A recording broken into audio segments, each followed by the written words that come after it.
My name is Ben Menefee. I'm from Belgrade, Florida.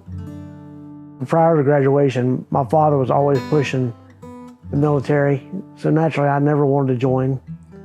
But after graduating and working on a farm, I decided there has to be a better life out there. And so the military sounded like a pretty good option at that point. So took the test and joined the Air Force. I picked the Air Force because the recruiters were showing different videos, and the Army, up at 3 a.m. running 10 miles, and do I really want to do that? Same with the Marines, and went over to the Air Force, and it was more about academics and bettering yourself that way, so I chose the Air Force for that reason. After basic training, the Air Force sent me to Corey Station Naval Technical Training Center in Pensacola, Florida for signal analysis school. I attended school there and graduated and went on to my first duty station at RAF Chicksands in England. I spent 4 years, and that's where I met my wife and had our first son. I'm Andrea Menefee. I was born in South Carolina, raised in Northern Virginia, just outside of Washington, D.C., and live in Jay, Florida now.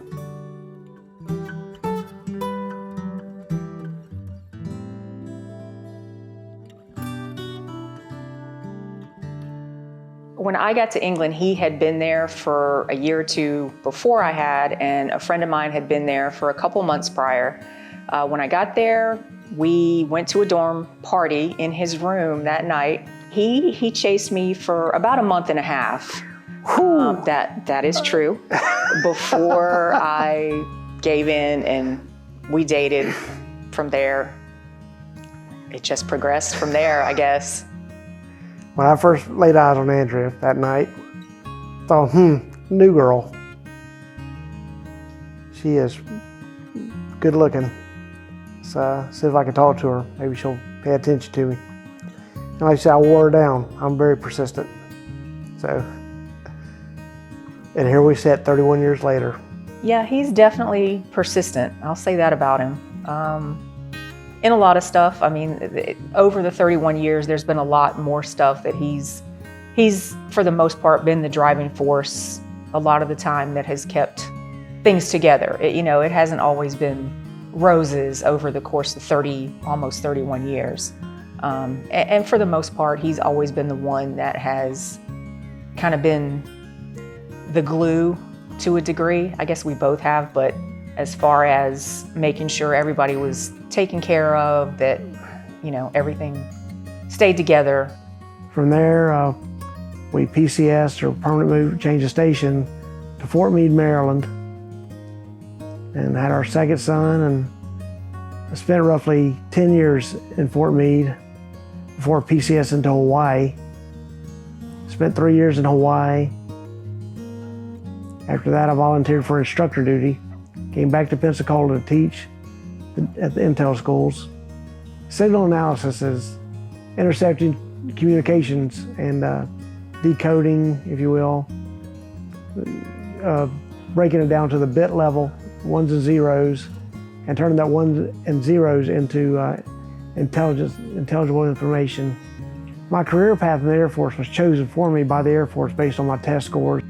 But I spent 20 years doing that job, or 27 actually. After I retired, never really retired, I stepped right into the civilian seat doing what's called full motion video analysis with the drones. Wrote curriculum and taught the course. From there, I went into cyber defense, which went hand in hand with signal analysis. And I was teaching that and got a calling back into the drone operations and the full motion video analysis field. And that took me to Afghanistan. When he left for Afghanistan, it was something that we had talked about. He was working as a contractor for quite a while after he retired, and the opportunity that he got with Radiance Technologies to go over there just afforded us the ability to take care of a lot of financial things that we needed to take care of. So it was actually kind of a good thing. We were both excited about it, excited about the prospect of him moving up in the company with Radiance. So yeah, it was a good thing when he left. We were both pretty excited about it. For that love of country, I mean, I wanted to be over there in the fight, providing information in the field. So my wife agreed and I took off. The most rewarding part was watching our troops come home, the ones that we would do Blue Force Overwatch, watch our troops come back safely, knowing that no one was hurt because the eye in the sky kept an eye out for them. There was a point in his time that he was in Afghanistan that we weren't prepared for, and that was January 22nd, 2013. I was at home and I got a call from the HR manager at Radiance Technologies, and she basically just said that he had been in an accident. While I was in Afghanistan, I'd just gotten off a 12 to 15 hour shift and went to the gym like I did 5 days a week. It was back and tricep day, so I was doing cable rows in the clamshell gym on Bagram Air Base when the cable broke and flipped me backwards where I hit the right side of my head. She said that he had a head injury and had been taken to the hospital and they were going to do surgery. So my thought was that maybe, I knew that they took rockets, a lot of the time there. So I thought maybe a rocket had hit his bee hut or something like that. But she told me that he was in the gym and got hurt in the gym. So it was kind of unclear to me how bad things were. And it actually went for probably 24 hours before they were able to let me know that he was actually at a point where they didn't know if he was going to make it or not. The only neurosurgeon in Afghanistan just so happened to be on Bagram Air Base that morning. So he was able to do a emergency craniectomy and relieve the pressure on the brain, and they induced a coma. When I walked in and saw him, he was in the ICU there. He had just tubes everywhere. And it was one of the darkest periods that I've ever been through. Just being there, seeing him in that state, and me being there alone, my kids being here, not having family. There was actually a lot between me leaving the United States and actually getting to the hospital there, because when I flew into Frankfurt, I didn't know how I was going to get to the hospital, any of that kind of stuff. From Bagram Air Base, they flew me to Landstuhl, Germany, where I remained in a coma for, I believe, 2 weeks until they could stabilize me, put me on another medevac plane to Walter Reed Army Medical Center in DC. And I believe I was in a coma for about 2.5 months.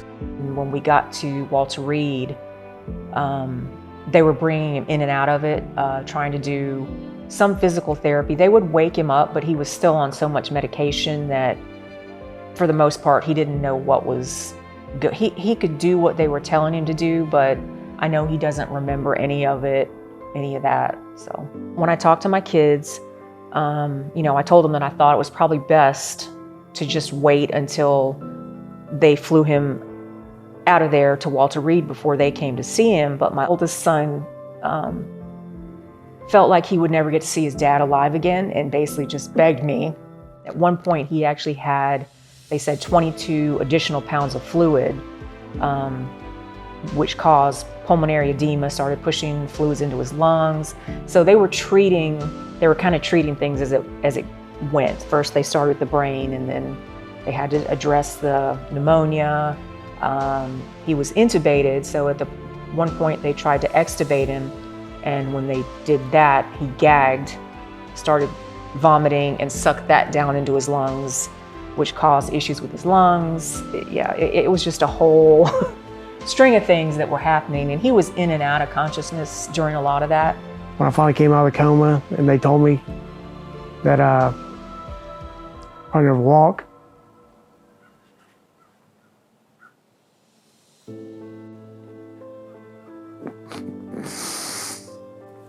or speak,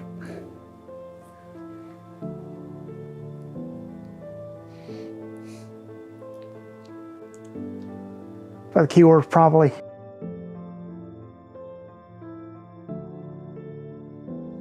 Well, it's obvious I could speak. Walking, yeah, it's questionable. I walk with a cane, but I hobble around. I'm all right. Getting better every day. Ben discovered the power of oxygen in restoring the body and increasing performance, using a new technology of delivering oxygen with exercise called LiveO2, far beyond the older methods of hyperbaric oxygen that only delivers oxygen to the body about 70%. LiveO2 delivers oxygen to the body at 100%, which has been an absolute game changer for Ben. As I started to do research, I found that the country of Israel led the world in brain injury recoveries. They were giving their citizens and their military hyperbaric oxygen therapy. That intrigued me. So I started doing a little more research, and I found a local doctor I was able to visit, and I did 120 dives. And from that very first breath of oxygen, I knew it was for me. I used to have chronic headaches. I mean, it brought me in tears on a regular basis. First breath of oxygen, my headache went away. I haven't had one since. So I was sold on oxygen at that moment. The oxygen I was using at the time was hyperbaric oxygen chamber, where they would put you in a chamber, close the lid, and fill it full of oxygen, and pressure forces the oxygen into your cells. And a buddy of mine called me one day and asked me if I had ever heard of a system called LiveO2. He was following my journey. I'd never heard of it, so I started researching it.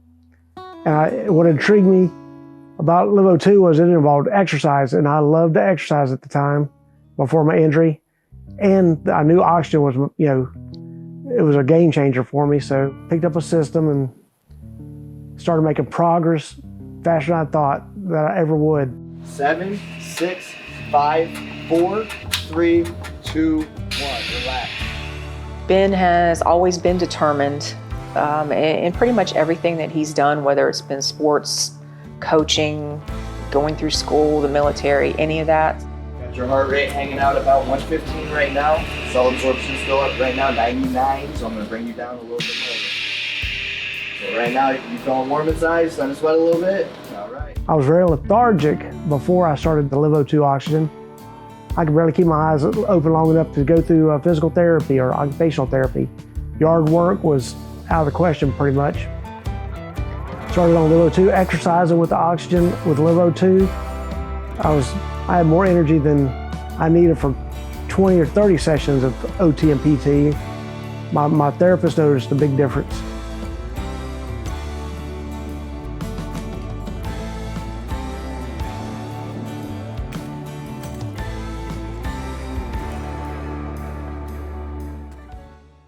I've got your heart rate right now dropping down to 75. So we're bringing you back up. You're at 96, 98. Keep breathing, bring it in. Deep breaths. There you go, deep breaths.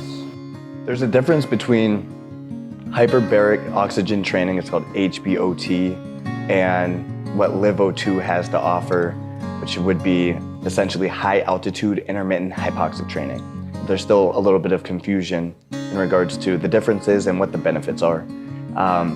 Hyperbaric oxygen training, what that essentially consists of is breathing in 100% oxygen for a certain period of time. There's amazing benefit. As humans are not breathing properly, we're typically shallow breathing, panic breathing, and we're not getting enough oxygen in. So the practice of hyperbaric oxygen training is allowing us to be able to take in 100% oxygen. I feel that the results I received using the LiveO2 system were far greater than what I received in the hyperbaric oxygen therapy. I think it made a huge difference in me. I was able to do it at the house, didn't have to travel to see a doctor. Something I could do on my own, which gave me confidence.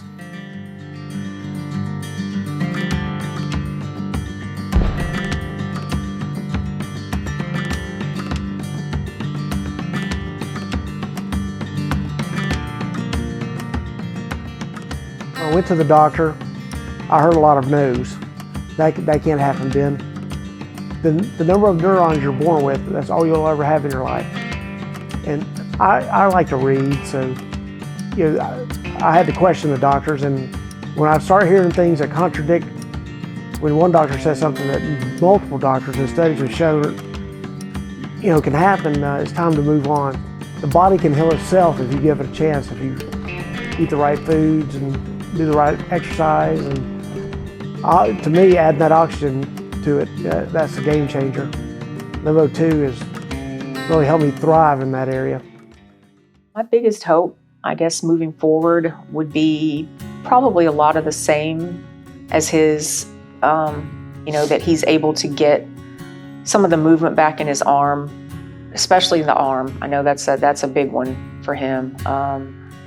To be able to continue with his vision increasing, where he's able to drive again, and just be able to do a lot of the things that he used to do, whether it's something as simple as being able to wear flip-flops again, just simple little things that I guess you don't really think about until something like this happens. And living out here, you know, we have a lot of challenges with getting things done, you know, putting up fences, managing animals, things like that, because of his mobility or lack of mobility, no use of the left arm. So I guess that just to be able for him to get back to a little bit more normalcy, which would in turn hopefully, you know, make it a little bit easier and back to normal for the rest of us, I guess. My greatest hope for the future is to beat all the odds, turn all those no's into yeses. My vision, I was told by a neuro-ophthalmologist that my vision would never get better, come back. Well, that was nine or 10 years ago, and 10 years later, I'm still making progress. I've recently been cleared to drive visually, taking neuropsych evals, you know, been cleared with all that's improved, and I'm 10 years post. The only thing that I've done is LiveO2. So I continue to make progress. So just this week, I've cleared driving in the city through all the obstacles, and you know, so I've been cleared to drive that way. My next test is next week for highways. After highways, I'm cleared to be on the road. Now I'm focused on my mobility and my arm. The VA has approved me for an exoskeleton on the arm, so I'm hoping with the use of the LiveO2 and the robotics combined, that I can kickstart the use of my arm where I won't need a robotic arm in the future. My hope is to keep doing what I'm doing, work harder with my family, and bring back those things that aren't working that used to work.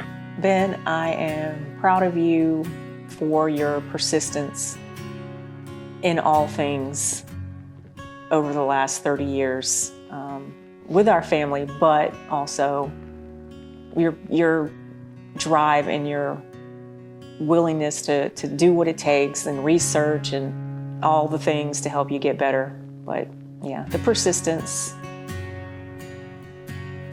on all fronts. Andrea, I'm most proud of you because your tenacity and your mental fortitude stick through this. I know I don't give you the credit you deserve, but you kept me grounded and you're my lighthouse.